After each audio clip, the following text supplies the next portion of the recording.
মানে হজের যেই মানে বিধান অর্থাৎ মানে আইনি বিধান বা যেটাকে হুকুম বলা হচ্ছে আল্লাহ তাআলার পক্ষ থেকে, জি জি জি, সে তার জিম্মা থেকেও এটা ফারেক হয়ে যাবে। কিন্তু হারাম অর্থের কারণে তো তার যে গুনাহ সেগুলো তো গুনাহ অবশ্যই হবে।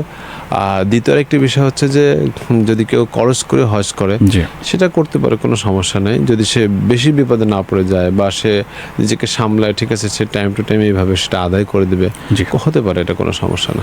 অনেক ধন্যবাদ মোহতারাম। আমরাও প্রায় অনুষ্ঠানের একেবারে শেষ দিকে, আমাদের উদ্দেশ্যে যদি শেষ দিকে কিছু বলতেন। হ্যাঁ, সর্বশেষ আমি রাসূল সাল্লাল্লাহু আলাইহি ওয়াসাল্লাম একটি হাদিস, যেটা আমর ইবনুল আসকে রাসূল সাল্লাল্লাহু আলাইহি ওয়াসাল্লাম বলেছিলেন।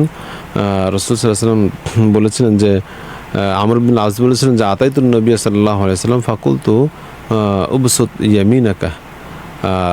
আমি রাসূল সাল্লাল্লাহু আলাইহি ওয়াসাল্লামের কাছে এসেছিলাম, এসে বললাম যে আপনার হাতকে প্রশস্ত করে দেন। ফালা উবাইউকা, তাহলে আমি আপনার হাতে বায়াত হব। ফাবাসাতে ইয়ামিনাহু, এরপরে রাসূল সাল্লাল্লাহু আলাইহি ওয়াসাল্লাম তার হাতকে লম্বা করে দিলেন। ফাকালা ফাকাবাসতু ইয়াদি, এরপরে আমর ইবনুল আস উনি ওনার হাতকে মানে সরাই নিলেন।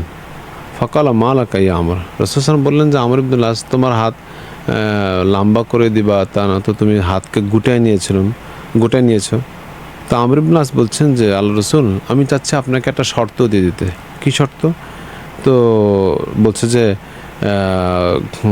ইউগফার লি, হ্যাঁ, যেন আমার গুনাহ খাতা সব ক্ষমা করে দেয়।